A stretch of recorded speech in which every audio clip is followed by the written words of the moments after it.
Assalamualaikum warahmatullahi wabarakatuh. Alhamdulillahirabbil alamin. Asyhadu an la ilaha illallah wa asyhadu anna Muhammadan abduhu wa rasuluh. Semoga Anda semua di mana saja berada berserta keluarga tetap dalam keadaan sehat dan bersemangat di dalam menjalani kehidupan kita. Nah, kita lanjutkan perkuliahan kita tentang manajemen strategi penyusunan formulasi ransum.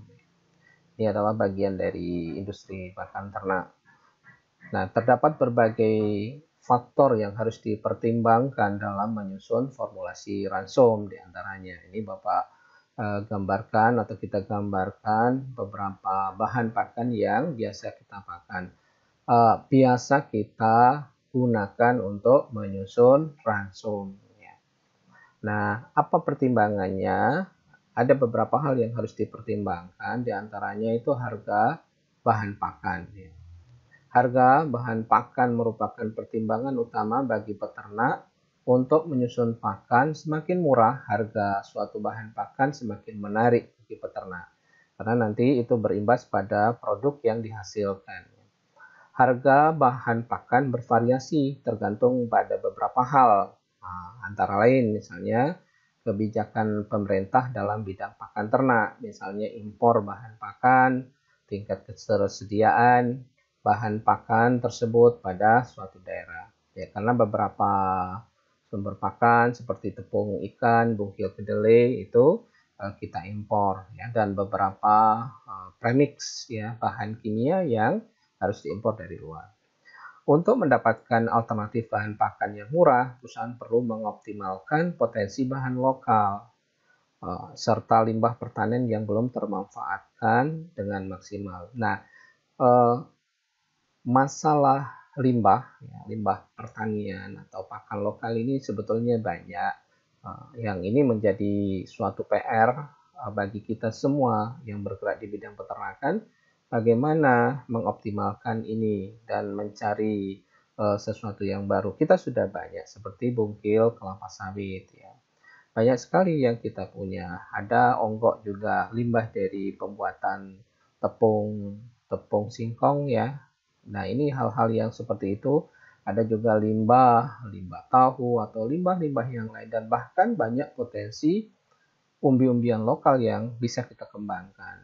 Memang ada kendala yang harus kita lakukan, misalnya contoh yang belum kita kelola dengan baik, misalnya tepung gadung, misalnya tepung biji durian, ataupun limbah yang lain yang mungkin potensinya insya Allah banyak di Indonesia, ya, talas misalnya, dan lain-lain. Nah, pemilihan bahan pakan itu hakikatnya melihat harga bahan pakan dan kandungan nutrisi yang memenuhi syarat sesuai kebutuhan ternak. Dengan demikian, pakan yang didapat mempunyai nilai gizi sesuai dengan kebutuhan ternak dan harga relatif murah. Yang kedua, ketersediaan bahan pakan. Ketersediaan suatu bahan pakan mempengaruhi pemilihan dan harga bahan pakan tertentu. Ketersediaannya, apabila ketersediaannya lagi banyak, misalnya jagung, ya, di Indonesia sebetulnya gampang kita nanam jagung, tapi kenyataannya tidak serius dan bahkan tidak ada kontinuitasnya. Nah, ini yang perlu dipertimbangkan. Dulu pernah di daerah Sulawesi sana, Sulawesi Gorontalo, ya, itu sempat menjadi basis dari jagung ini, tapi setelah itu tidak ada konsistensi. Akhirnya balik-balik nanti kita impor. Kemudian ketersediaan menyangkut ada tidaknya potensi bahan pakan tersebut di suatu daerah. Nah, ini juga menjadi pertimbangan kita di Bengkulu, ya. Di Bengkulu ini ternyata banyak jagung yang dikirim ke Sumatera Barat, ke Padang, ya, karena di sana industri ayamnya banyak, ya. Unggasnya industri ayam, unggas baik petelur atau broilernya sangat banyak. Nah, yang tidak mengenakan bagi kita menjual jagung. Sementara dari Padang kita membeli produk telur, produk unggasnya, dan itu kita seolah-olah menjual bahan mentah yang nilainya dalam jumlah besar tapi harganya tidak terlalu besar ya. Nah, ini yang harus juga dipertimbangkan. Kenapa kita tidak beternak di Bengkulu saja? Nah, ini juga PR bagi kita ya. Terutama juga kita belum punya pabrik pakan di Bengkulu ini. Jadi masih diimpor, masih didatangkan dari Lampung, ya, dari Jawa ataupun dari Medan. Nah, kondisi musim juga mempengaruhi ya, penanaman suatu bahan pakan. Apakah tersedia dalam jumlah banyak, tetapi tidak ada atau kurang dapat digunakan, atau kalau digunakan harus diolah dahulu ya, sehingga harga menjadi mahal dan tingkat persaingan penggunaan dengan manusia. Nah, untuk bahan pakan ternak ini perlu dipertimbangkan, jangan sampai bersaing dengan manusia. Bagaimanapun kita masih butuh makan ya. Dan kemudian kita ketergantungan pada beras, komoditas beras. Oke Pak, kalau memang beras, dedaknya juga kan bisa diberikan kepada ternak. Memang betul, tetapi nanti Bapak akan jelaskan apa kendala dari penggunaan dari dedak atau bekatul tersebut. Nah, yang ketiga yang jadi pertimbangan adalah kandungan bahan pakan. Kandungan nutrisi pada masing-masing bahan pakan berbeda, ya berbeda-beda tentunya.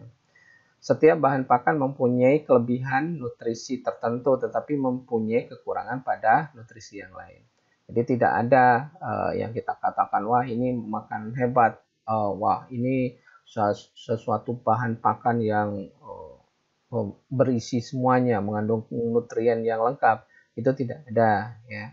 Bagaimanapun kita harus merancang, memformulasikan ransum itu sebaik-baiknya ya.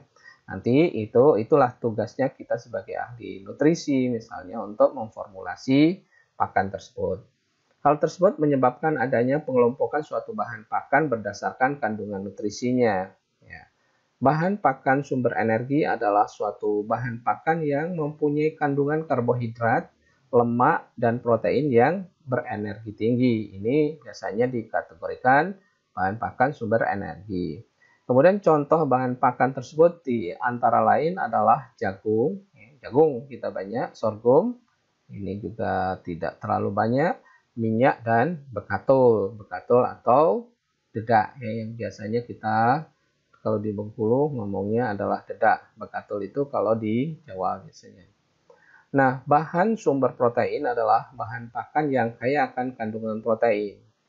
Anda misalnya kalau makan dikatakan 4 sehat 5 sempurna, salah satunya itu adalah sumber protein. Demikian juga ternak. Ternak butuh juga sumber protein, tidak hanya rumput saja ataupun kalau untuk unggas itu hanya jagung saja ya, butuh sumber protein. Contoh bahan pakan tersebut adalah tepung ikan, tepung daging, tepung darah, tepung udang, bungkil kacang tanah, bungkil kacang kedelai, bungkil biji karet, bungkil kelapa, dan lain-lain. Nah, ini ada beberapa sumber protein di Bengkulu memungkinkan untuk kita dapatkan. Misalnya ya, bungkil biji karet. Biji karet di Bengkulu ya lumayan banyak, tetapi belum banyak dimanfaatkan. Kemudian bungkil kelapa. Nah, ini sekarang sudah agak langka, ini yang ada di kita yang banyak dan sudah mulai dipakai oleh peternak itu adalah bungkil kelapa sawit atau bungkil inti sawit, dan masih ada juga sumber protein yang mungkin dalam skala kecil ya. Misalnya beberapa kacang-kacangan ya, kacang tanah, tapi ya tidak terlalu banyak kita. Kemudian bahan pakan sumber vitamin menunjukkan bahwa bahan tersebut diperlukan untuk melengkapi kebutuhan vitamin ternak. Jadi kita lengkapi dengan mineral dan vitamin juga. Kemudian umumnya setiap bahan pakan mempunyai kandungan vitamin yang cukup. Untuk menambah kebutuhan vitamin dapat dilakukan dengan memberikan vitamin sintetis buatan pabrik. Nah, rata-rata tidak cukup vitamin itu dari pakan yang diberikan oleh kita kepada ternak ya. Kita harus bisa menambahkan dari suplemen ya, atau feed additive ya yang ada di atau kita beli dari pabrikan. Harga bahan makanan penyusun pakan ternak secara ekonomis sangat mempengaruhi harga pakan tersebut. Umumnya bahan makanan sumber energi seperti jagung, sorghum, dan padi-padian lainnya berharga murah kecuali minyak. Minyak ya, walaupun minyak sawit atau minyak goreng itu atau minyak kelapa tetap lebih mahal. Kemudian harga minyak mahal karena murni sebagai sumber energi tanpa ada sumber makanan lainnya dan umumnya buatan pabrik. Nah, ini yang menimbulkan ya. Kita memang banyak pohon sawit atau perkebunan sawit, tapi kenapa misalnya harga minyak masih mahal? Karena kita itu menjual dalam bentuk mentah ya. Kita menjual itu dalam bentuk sawitnya, kemudian kadang dalam bentuk CPO belum diolah, dan di industri untuk mengolah sampai ke minyak goreng di Bengkulu itu belum ada, hanya di beberapa tempat. Nah, ini yang harus di PR atau dipikirkan bagaimana kita membuat kemandirian supaya di Bengkulu ini bisa kita kembangkan lebih jauh dan mensejahterakan bagi semuanya. Kemudian kandungan energi minyak berkisar antara 8.400 sampai 8.600 kilokalori per kilogram tergantung dari bahan dan kualitas minyak tersebut.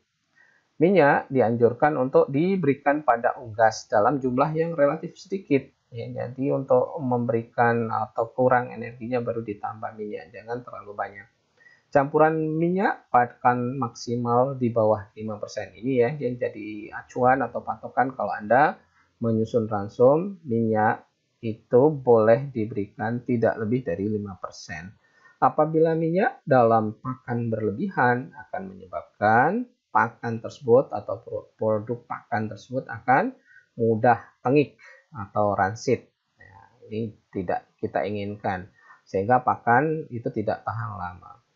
Nah, bahan makanan sumber utama energi adalah jagung, terutama untuk unggas ya. Yang diandalkan itu jagung. Nah, ini sebetulnya kita bisa swasembada jagung ini.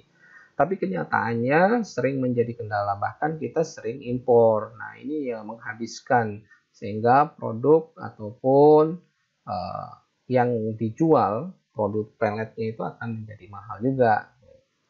Jagung mempunyai kelebihan dibanding dengan bahan makanan sumber energi yang lain karena kandungan energi relatif tinggi yaitu sekitar 3.000 kilokalori per kilogram. Dan juga ini kalau untuk unggas kita berikan yang jagung kuning ini dan itu akan berdampak pada telurnya.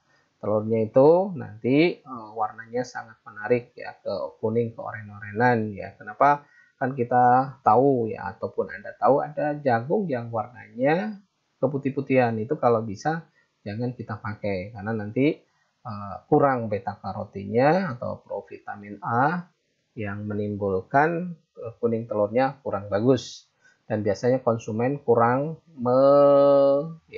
kurang keinginannya untuk membeli kalau kuning telurnya tidak bagus ya. Kemudian tingkat ketersediaan yang tinggi berkesinambungan, komposisi zat makanan yang relatif seimbang, kecuali ini pada jagung itu kekurangan asam amino, terutama asam amino metionin ya dan lisin, dan relatif tidak ada anti nutrisinya. Nah, ini yang bagusnya jagung. Oleh karena itu potensial jagung ini untuk terus dikembangkan kalau kita mau mengembangkan produksi dari pakan ternak tersebut. Bahan makanan sumber energi lain seperti sorghum harganya selalu lebih murah dibandingkan dengan jagung dan mempunyai kandungan zat-zat makanan yang hampir berimbang dengan jagung. Tetapi tingkat ketersediaan sorghum relatif rendah. Nah, ini yang jadi persoalan. Walaupun itu harganya murah dan kandungan nutrisinya tidak terlalu jauh, tetapi kalau ketersediaan dan kontinuitasnya tidak ada, maka itu juga menjadi faktor pembatas. Selain itu, sorghum memiliki kandungan anti-nutrisi tanin yang sangat berbahaya bagi unggas.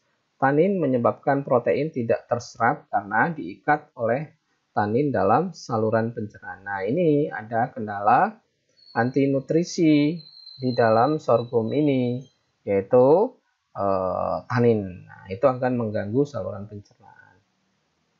Nah, sumber energi lain adalah Bekatul kita juga banyak. Harga bekatul relatif murah, relatif lebih murah dibanding dengan sumber energi lain. Mempunyai kandungan protein yang lebih tinggi, sekitar 12-13% dan tersedia dalam jumlah banyak. Tetapi ada kelemahannya, yaitu kelemahan bekatul adalah kandungan energi relatif agak rendah, yaitu energinya cuma 2800. Dan mempunyai sifat bulky. Bulky itu apa? Mudah mengenyangkan kalau diberikan kepada ternak. Yang mengisinya itu ini agak cepat kenyang, sehingga kebutuhan ternak itu tidak tercukupi secara optimal. Oleh sebab itu dianjurkan tidak terlalu banyak menggunakan bekatul dalam campuran pakan. Beberapa penelitian menyarankan maksimal di bawah 10% masih menunjukkan hasil yang optimal, ya, di bawah 10%. Walaupun kita punya banyak, tetapi tidak bisa digunakan secara maksimal juga. Kemudian bahan pakan sumber protein umumnya mahal, ya. Bahan makanan ini sampai sekarang sebagian besar 90% masih diimpor dari luar negeri. Ini juga PR juga bagi kita, ya. Bahan makanan sumber protein sebagai penyusun utama pakan unggas adalah bungkil-bungkilan dan produk hewani. Nah, bungkil-bungkilan yang utama adalah bungkil kacang kedelai atau bungkil kedelai, bungkil kacang tanah, bungkil kelapa, dan bungkil wijen. Ini mungkin ada sebagian dari Anda tidak tahu ya, wijen ya, tapi yang kalau Anda lihat di onde-onde itu sering dikasih taburan wijen. Nah, kalau di luar negeri itu ada yang mengekstrak menjadi minyak, ya, minyak wijen dan limbahnya itu sebagai pakan ternak, ya, termasuk bungkil kedelai atau kacang tanah atau bungkil kelapa. Sebetulnya ini adalah hasil limbah dari proses pengolahan atau ekstraksi untuk mendapatkan minyak, ya. Minyak kedelai, minyak kacang tanah, minyak atau minyak kelapa atau minyak wijen.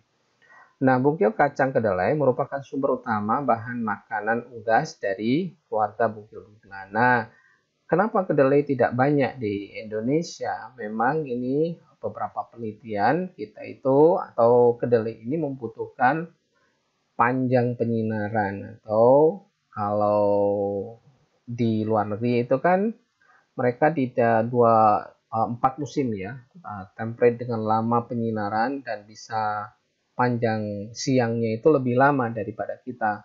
Kalau kita itu kan paling banter itu 12 jam. Kalau di luar negeri itu bisa lebih ya, bisa ada lebih 13 jam, 14 jam, 15 jam dan seterusnya. Nah, itu sangat cocok untuk tanaman kedelai ini, sehingga di Indonesia kedelai ini relatif tidak berkembang ya. Makanya impor terus, ya, impor lagi gitu ya. Kemudian bungkil kacang kedelai mempunyai kandungan protein berkisar 40-45%. Problem utamanya bungkil kacang kedelai ini adalah tingkat ketersediaan yang masih bergantung pada impor, ya, impor lagi ya. Problem tersebut menyebabkan harga bungkil kacang kedelai mengikuti kurs mata uang akibat, ya, ini dolar tersebut. Kalau dolarnya naik, maka pasti harga kedelai itu akan naik. Tidak hanya minyak ini ya, bensin, ya, tetapi kedelai juga kalau dolar naik pasti akan naik ya.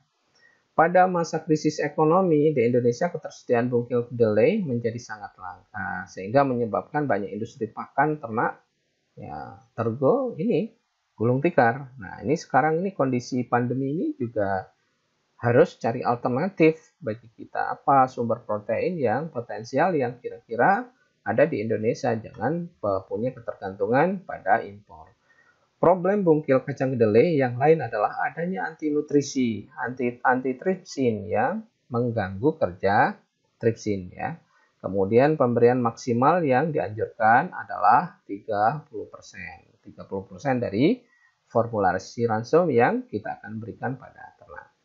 Kemudian sumber protein lain bagi unggas adalah produk hewan. Beberapa contoh adalah tepung ikan, tepung daging, tepung udang, bukan udangnya biasanya, itu kepala udangnya yang dijadikan tepung ya, dan tepung darah. Ini hasil limbah dari pemotongan hewan ya. Itu juga boleh nanti dibikin tepung dan diberikan pada ternak menjadi campuran sumber protein. Namun yang paling bagus memang kita masih mengandalkan tepung ikan. Nah, kemarin sempat kita teliti tepung maggot juga bagus ya, itu diberikan pada ternak unggas dan itu kandungan proteinnya juga cukup tinggi juga. Kemudian tepung ikan merupakan sumber protein yang memiliki kandungan protein paling tinggi, yaitu kisaran 60% ya. Kemudian problem tepung ikan mirip dengan bungkil kacang kedelai tadi, yaitu ketersediaannya tergantung pada impor dan harganya relatif lebih mahal dibanding sumber protein lainnya. Nah, ini sebetulnya sangat potensi kita yang luar biasa. Kita dikelilingi luas yang luar biasa ya, laut kita luas, tetapi maaf kok bungkil ya, tepung ikan kita impor. Di Bengkulu ini kalau Anda ketahui lepas garis pantai kita itu sekitar 525 km, sangat luas, laut kita luas. Nah, bagaimana kita kondisikan? Jangan ikan yang bagus, misalnya ikan yang kurang bagus pun kita kelola dengan baik untuk dijadikan tepung ikan ya. Itu juga peluang bagi kita sebetulnya untuk mengembangkan. Nggak usah istilahnya dikirim ke tempat lain, untuk kebutuhan kita aja masih belum cukup ya untuk di Bengkulu ini. Kita sering mencari tepung ikan itu sulit dan kalau toh ada harganya mahal ya. Itu hal-hal yang ini. Kemudian berikutnya adalah sumber mineral. Untuk menyusun pakan ternak umumnya memiliki harga yang murah dan tingkat ketersediaannya tinggi ya. Bahan tambahan tersebut antara lain adalah yang tersedia di dalam jumlah banyak di alam dan dapat diolah. Misalnya tepung kerang kita banyak. Bahkan lokan kita di Muko-Muko. Ada yang dari Muko-Muko ya. Ini juga potensi sangat besar ya. Bagaimana kita bikin tepung kerang ini yang bagus, misalnya kualitasnya bagus ya. Selama ini cuma dijadikan itu untuk kapur sirih ya. Nah, ini sayang sekali. Jadi nilai ekonominya kurang bagus. Siapa sih pada zaman ini yang nginang ya, apa ya? Benar ya, nginang ya. Itu sangat sedikit. Kemudian tepung tulang juga bisa digunakan dan kapur. Sementara itu terdapat juga bahan makanan sumber mineral sintetis buatan pabrik antara lain adalah kalsium karbonat, kalsium fosfat, fosfat koloidal, dan natrium fosfat monobasic. Ya, itu beberapa sumber mineral. Nah, umumnya bahan pakan sumber vitamin mahal harganya karena dibuat oleh pabrik ya, dan merupakan bahan sintetis yang sudah diproses di pabrik ya. Maka harganya relatif mahal. Hal ini diimbangi oleh tingkat penggunaan yang relatif sedikit ya. Hanya untuk menambahkan kalau dia defisien ya, kalau ditambahkan dari feed additive ya.